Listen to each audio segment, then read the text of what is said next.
The Incas, by Nigel Davies. Chapter 1, In Search of the Past. Fact and Fable. 16th and 17th century writing on the Incas was mainly the preserve of Spanish chroniclers. In the absence of abundant data in the native Quechua, much of our knowledge of the Inca past derives from these texts. Though their opinions may differ, they all tend to describe native society from a Spanish viewpoint. As early as the 18th century, reports of a boundless realm centered in the high Andes and endowed with fabulous riches began to attract the attention of a wider audience. Voltaire chose Lima as the setting of his Alzire, an extremely successful play. His most famous work, Candide, published in 1759, offered a rather idealized account of the denizens of an American El Dorado. They supposedly descended from the Incas. Jean-Francois Momentel's drama Les Incas o la Destrucción de Peru, dedicated to King Gustav III of Sweden, was published in 1777.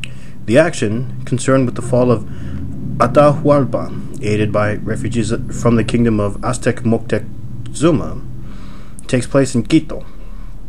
Whereas such works were permeated with the notion of the noble savage, fashionable at the time, William Prescott's Conquest of Peru, published in the 1840s, provided a less romantic view.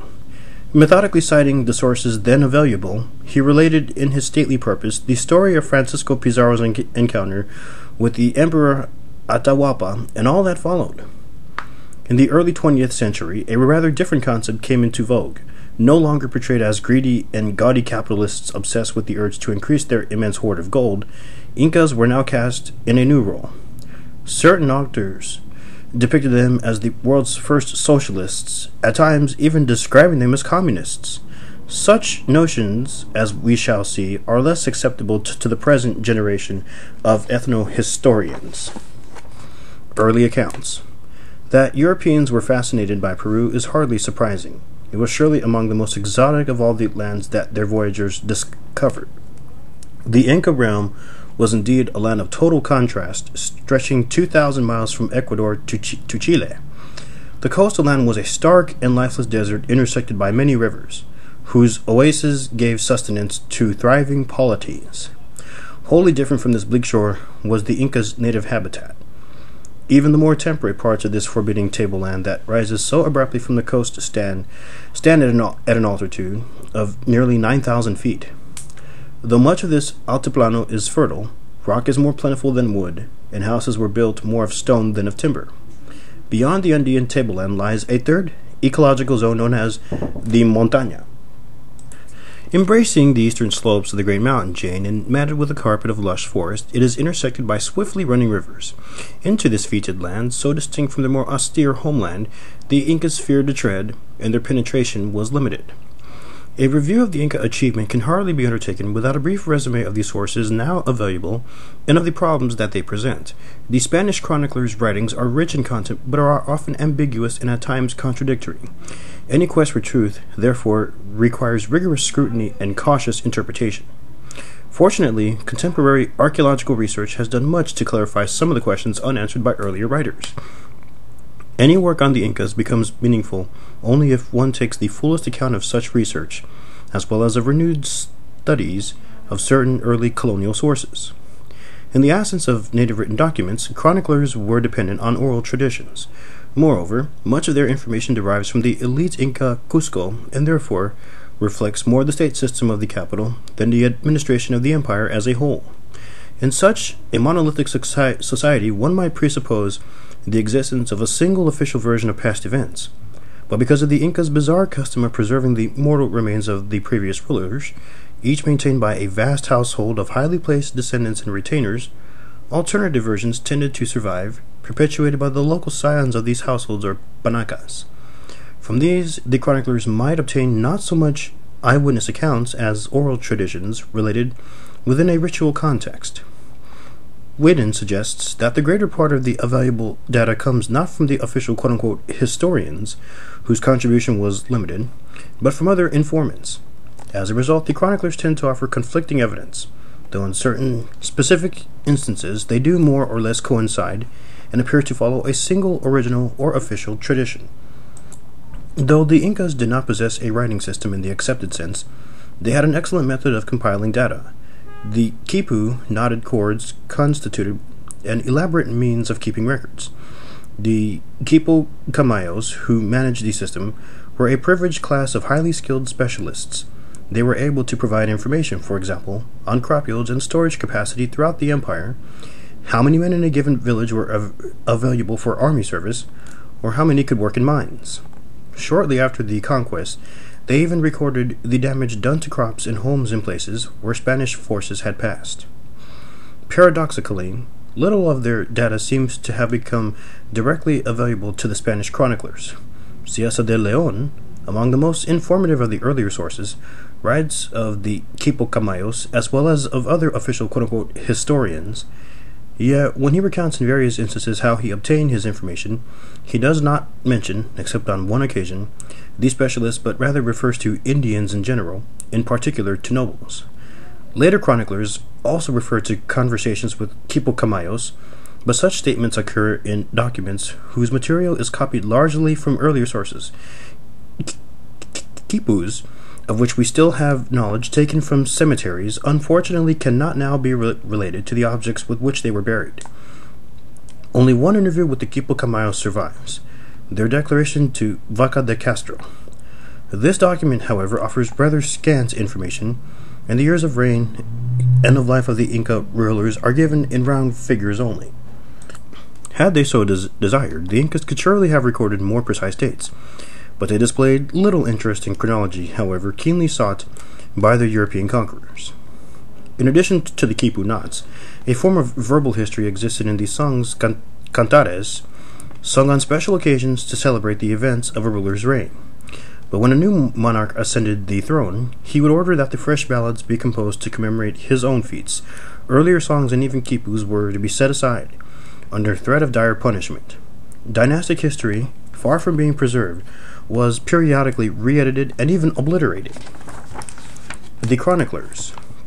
Luis Baudin divided the chroniclers into 5 chronological categories, starting with the earliest, who took part in the conquest, and ending with the 17th century Spanish historians. However, such categories present obvious difficulties. For instance, Cieza de León, who belongs to Baudin's second category because he arrived after the conquest, completed his work in the early 1550s, whereas Pedro Pizarro's Relación, which as an eyewitness account belongs to the first category, was written in 1571. Those who took part in the conquest do offer certain unique descriptions of Inca life and ritual. Francisco de Xeres provides a running commentary on the first meeting between Atahualpa and Francisco Pizarro and describes in some detail the ruler's house in Cajamarca. He also wrote of the great temple of Pachacamac, which he visited when it still functioned as a center of pilgrimage. Pedro Pizarro writes of the vast accumulation of treasure found in Cusco and gives a fascinating account of the vaults below the great fortress of Sacsayhuaman containing 4,000 bundles of gold objects. Chroniclers who arrived after the conquest and who relied on native informants are hard to classify. Of their copious writings, certain are of special interest. Cieza de León reached America in 1535 and served as a soldier in Colombia. His first work, La Crónica del Peru, was composed between 1541 and 1550 and printed in 1553 in Seville. It was only part of his writings to be published in his lifetime, and describes his travels throughout Colombia, Ecuador, and Peru. His second book, El Señorío de los Incas, written in about 1550, portrays Inca society and government. Its great merit is that Cieza names his sources, including interviews with Inca nobles, and at times makes it clear that he is describing what he saw firsthand. His work was shortly followed by that of Juan de Betanzos, who married a sister of Atahualpa. Among earlier writers, valuable information is also contained in the work of Damián de la Bandera, an official who was named Corregidor of Potosi and Charcas, 1557. In 1563, Hernando de Santillan adopted de las Banderas accounts of Huamaga to the empire as a whole. However, as Whedon has demonstrated, he copied certain of de la Bandera's passages word for word. Certain other chroniclers merit special attention. Unique among these is Juan Poma de Ayala, who wrote in the late 16th century. His account contains parts written in Quechua and is in rich by sketches offering a vigorous portrayal of every aspect of Inca society. Polo de Ondegardo, a distinguished jurist, is much cited by John Murray in his important studies of social and economic problems. For Inca history and military campaigns, the two principal sources, in addition to Cieza de Leon, are Pedro Sarmiento de Gamboa, 1572, and Cabello de Balboa, 1586. The latter spent several years in Quito and describes at length campaigns in that region. Belonging to another century are the Comentarios Reales of Garcilasco de la Vega, published in Lisbon in 1609. The author was himself of Inca lineage.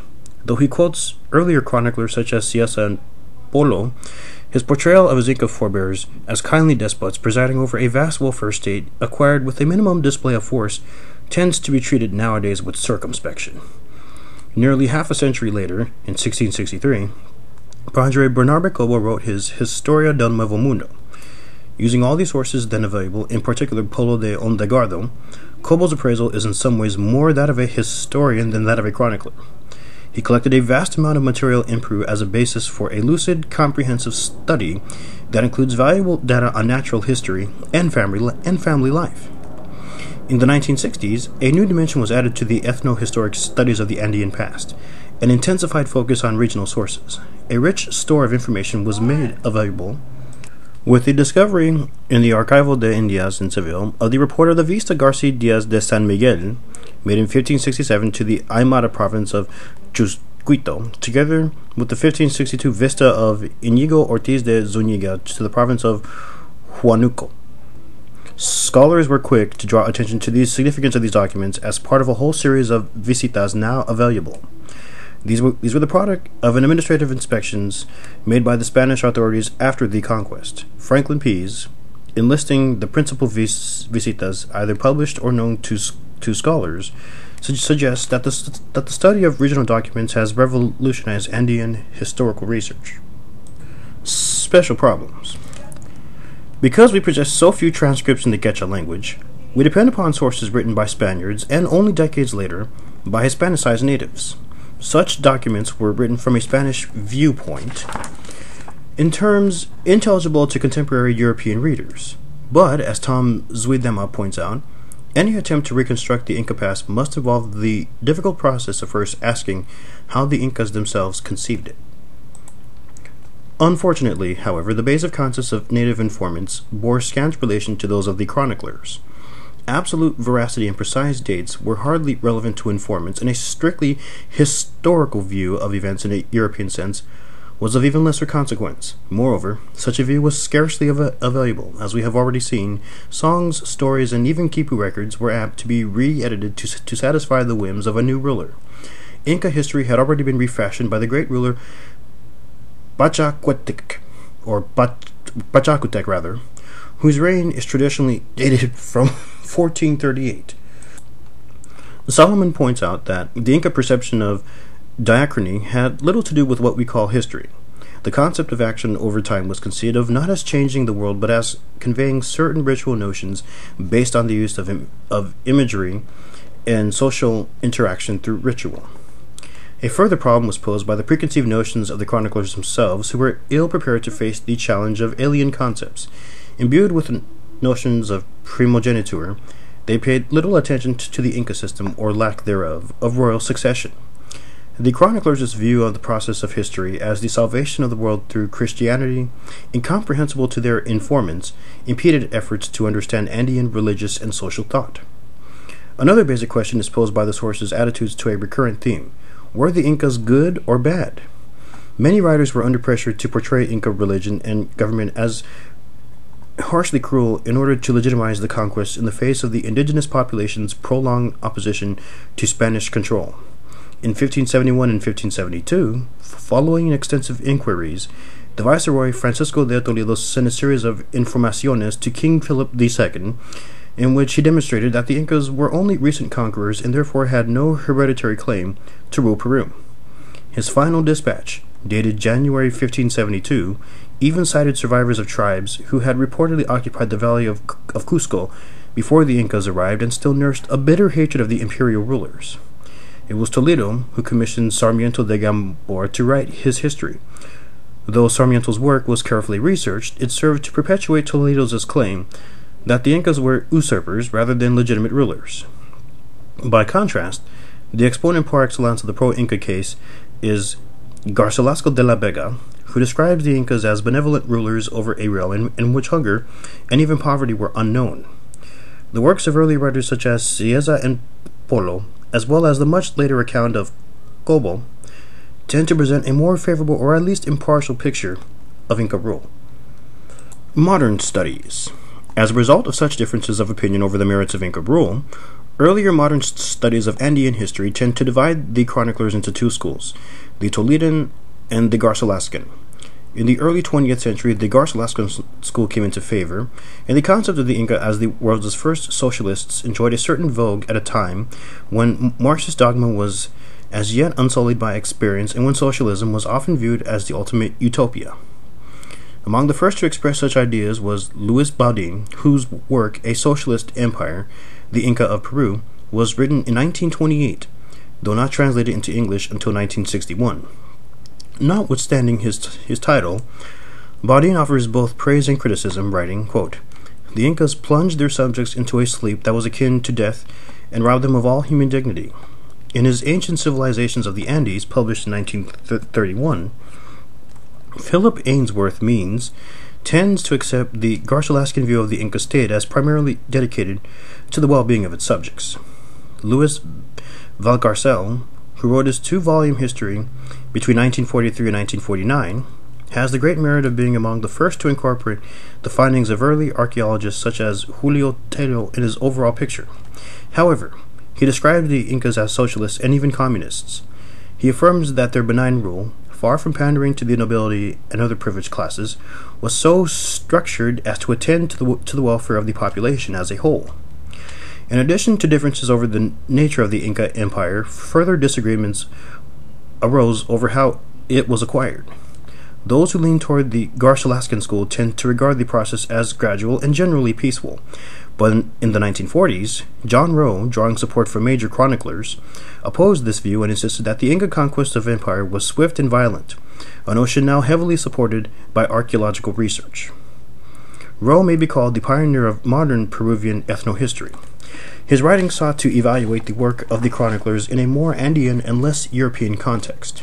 Rowe's description of the Inca Empire, published in the Handbook of South American Indians in 1946, became the standard or orthodox version of their past.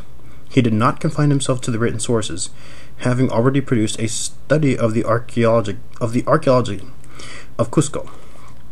The 1950s witnessed the outstanding contributions to the Andean studies of John Murrah and Tom Zuidema.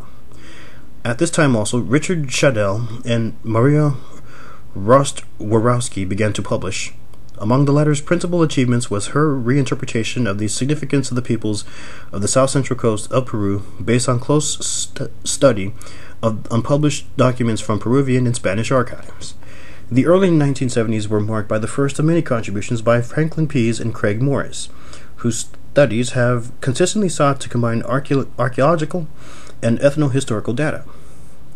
In the late 1970s and the 1980s, so many scholars from around the world have entered the field and added to our understanding of the Andean past that it would be hard to single out specific names. Many will be cited in this work. They generally seek to subject these sources to an objective analysis reinforced by the more recent archaeological findings. Far from being confined to the core region of the Inca Empire, much of their work concerns outlying provinces, ranging from Ecuador in the north to Chile and northwestern Argentina in the south. Increasing attention is also directed to the Kingdom of Timor, seen by some as exercising a major influence on Inca statecraft. The Findings of Archaeology. The era of modern archaeology began in Peru with the work of the great German archaeologist Max Ewell, who excavated the coastal site of Pachacamac in 1896. His report, published in 1903, was the first truly stratigraphical study in the Americas. Early investigations such as Ewell's tended to concentrate on the civilizations of the coast, including the Kingdom of Timor. A few were also dedicated to the imposing ruins of Tiwanaku.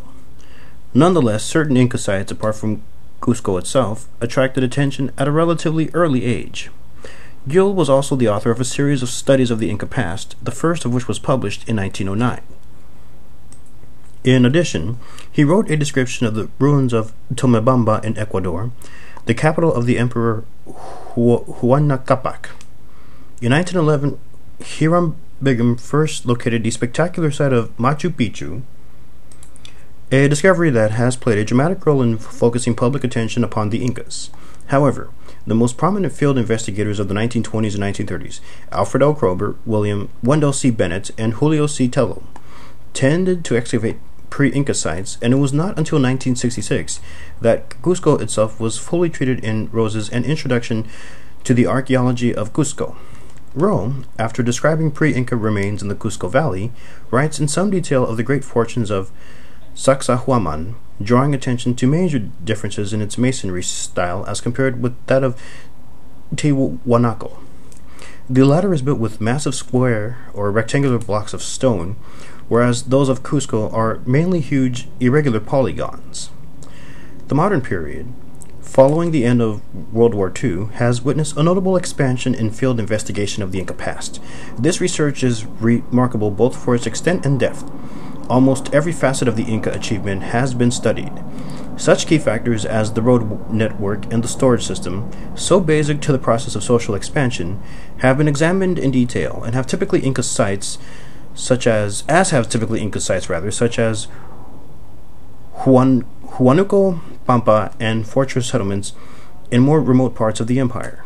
Numerous studies have also been published of the coastal provinces. In order to better understand the Andean past, archaeologists now also study present-day ways of life.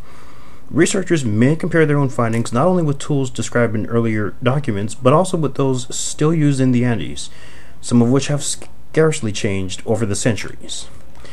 Apart from the core regions, Ecuador has received close attention as the scene of fierce hostilities between Inca rulers and local tribes. Much field work has also been carried out in the southern reaches of the empire, stretching as far as Santiago in central Chile. Recently, more attention has also been paid to the final boundaries of the Inca domain, on which the source's information is rather vague. An additional factor, most relevant to any study of the Inca, is the information provided by archaeological research about the possible role of Wadi as a potential conquest state and thus, in a certain sense, a predecessor to the Inca Empire. This vast site, 25 kilometers northeast of Ayacucho, was visited by Tello as long ago as 1932, but he never published his findings, and Wadi remain unknown. Rowe, Collier, and Willie made a further reconnaissance in 1946 and produced a report seeking to relate Wadi to other Andean sites, including Nazca and Tiwanaku. Bennett conducted the first excavations, and his published account included a sketch map. Subsequently, the Wadi Urban Prehistory Project excavated the site under the direction of William Isbell, discovering much evidence of the evolution of state administrative architecture. Considering that Wadi-related ceramics are widely distributed across Peru, archaeologists concluded that Wadi constituted a horizon style, that is, a style encompassing the whole cultural area. The horizons concept was originally defined by Geoffrey Bushnell, with the major categories identified as formative, classic, and post-classic. The concept was later much modified. The Wadi-inspired period is now defined as the middle horizon, dated approximately from AD 600 to 1000. It is preceded by the early intermediate AD 0 to 600, and followed by the late intermediate or pre-Inca period AD 1000 to 1400. Isabel, who offers an estimate of 500 occupied hectares for the site of Wadi, suggests that a figure of 10,000 to 20,000 inhabitants is acceptable, though the population might have ranged between 20,000 and 34,000. Isbell writes of massive walls that divide Wadi into irregular sectors. The complexity and poor preservation of the architectural remains hindered the task of interpreting the settlement's form and organization. These large, walled enclosures divided into barrack-like residences are the dominant feature of Wadi architecture. In addition to the wide circulation of Wadi-inspired ceramics, there also appeared at this time in the areas outside the Wadi Heartland village administrative centers, one of which, Picalacta, lies in the valley of Cusco. The resemblance of their planned enclosures to those of Wadi, together with the presence of Wadi-style pottery, led Isbell to suggest that they might have belonged to a Wadi provincial organization. In another context, he wrote that Wadi became the capital of a state that had conquered a substantial territory, the control of which would require a bureaucratic hierarchy of administrators. Lumbreras offers a similar interpretation of Wadi as a conquest state and even provides a map of the Wadi Empire. For Lumbreras, urbanism and militarism began with Wadi and gradually affected all Central Andean societies. In many respects, perhaps including road and storage systems, precedents for Inca achievements do exist. However, in contrast to Tula, the pre-Aztec conquest state of Mexico, Wadi left behind no written records of any conquests, and the scope of a possible pre-Inca empire is thus harder to define. Tiahuanaco had emerged as an equally powerful highland state. Its earlier phases predate Wadi, to which its exact relationship remains rather obscure. According to Isbell, Wadi and Tiahuanaco display common cultural attributes, and some interaction undoubtedly took place between the two. Moreover, Tiahuanaco and Wadi share a common iconography, of which a dominant theme was the classic image of a staff front-facing deity on a pedestal, flanked by two or more rows of profile attendants. Variants of this image appear on the Gate of the Sun at Tiahuanaco and on ceremonial urns and jars from the site of Conchopata near Wadi. A certain rather ill-defined relationship is apparent between the gateway god and the Inca creator deity Viracocha, who according to legend appeared in Tiahuanaco at the beginning of the world. Rowe, however, sees the Middle Horizon deity as more related to Ilapa, the Inca thunder god, or to his Aymara equivalent Thunapa. Hence, one may include that some antecedents not only of Inca statecraft but also of Inca religion may be found in the comparatively remote Middle Horizon, which ended at about AD 1000. From the late Intermediate period, an interval of up to 4 centuries between the end of the Middle Horizon and the rise of the Inca, no evidence survives that suggests the emergence of a paramount power in the Central Andes. Certain aspects of leading principalities that existed during this period, all eventually absorbed into the Inca Empire, will be considered later. Outstanding among these are the Kingdom of Timor, the principalities of the Ica Chincha coastal culture, and the successor states of Tiahuanaco, in particular the independent Cola and Lupaca kingdoms that arose during the late Intermediate and were among the early Inca conquests. But because the written sources relate to the period after they had become part of the empire, their previous history and territorial extent are ill-defined. A cautious approach. Though archaeological research has thus enriched our knowledge both of the Incas themselves and of possible Middle Horizon precedents, in many respects, its findings tend to confirm as much as to deny the accounts of the primary sources. These, for instance, generally define the Inca realm as stretching from northern Ecuador to central Chile, thus very approximately corresponding to the traces of Inca occupation as now identified by archaeologists. The latter offer much data, but it would be hard to base an account of the Inca achievement exclusively on their findings or the reports of the historical sources. These sources are rich in detail, but often lack credibility except where more concrete proof is offered. To cite a single example, Cabello's vivid account of the wars waged by the Huayna Capac against the tribes of northern Ecuador, in which he described the tribes' use of a series of mountain fortresses for defensive purposes, might well be dismissed as just another colorful fable. But Plaza Schuler lends support to Cabello's tale in the form of archaeological evidence indicating that defenses of this very kind existed.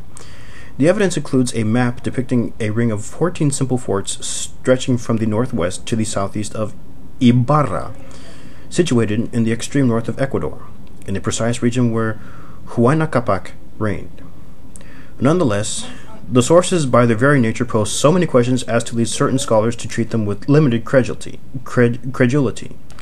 However, these written sources remain indispensable in the study of certain questions. Archaeological research alone simply cannot provide the kind of data needed to examine, say, the role of the Inca ruler or the workings of the Cusco hierarchy.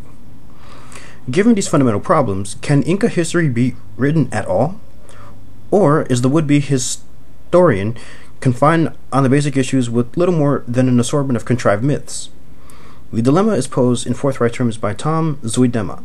He argues that the chronicles tend to reflect the differing social classes of their informants and were written by men confused by abstruse and unfamiliar belief systems.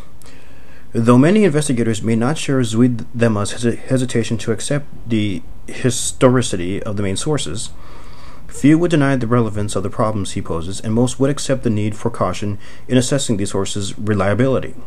One may cite Murrah, who stresses the need to transform casual reading of the chroniclers into rigorous examination and affirms that a persistent analysis of the primary sources offers the only alternative to outmoded models based on an arbitrary selection of quotations and the resulting compilation of reports of questionable value. As a substitute to any such arbitrary selection of quotations, the temptation may also arise to reach conclusions by a kind of head count, presenting as plausible whichever version of a given episode is supported by the largest number of sources. But because the chroniclers often copied each other's works, a point treated as factual by a whole series of writers may in reality emanate from a single informant. Even if certain special characteristics of the Andean chronicles compelled the modern scholar to offer interpretations that reflect his own subjective judgment, this surely does not wholly negate the possibility of objective analysis of the Inca achievement. The problem, far from being unique, is more or less universal. Few students of antiquity today would deny that attempts to retrieve the past are inevitably influenced by subjective judgment. Claude Lévi-Strauss stresses the point. No one can even write a history of the French Revolution. All the historian can do is reconstruct a myth based on his own selection of fact. History is never, therefore, history, but history for. On man's endeavors to accurately record his past, one may also cite the philosopher Michael Oakeshott. There is no history that is not a judgment, no event which is not an inference. There is nothing whatever outside the historian's experience. End quote. In another passage of the same work, he writes, "If the historical past be knowable, it must belong to the present world of experience. If it be unknowable, history is worse than futile. It is impossible." End quote. Such comments may pose, in a wider context, the question of how far Andean history can indeed be written, as the Incas can hardly be said to belong to the present world of experience. The lack of precise native-written accounts of what really happened is therefore hardly confined to the Andean region and should not deter the ethno-historian from at least seeking to outline the actual course of events. Without such an endeavor, social and economic problems become hard to clarify.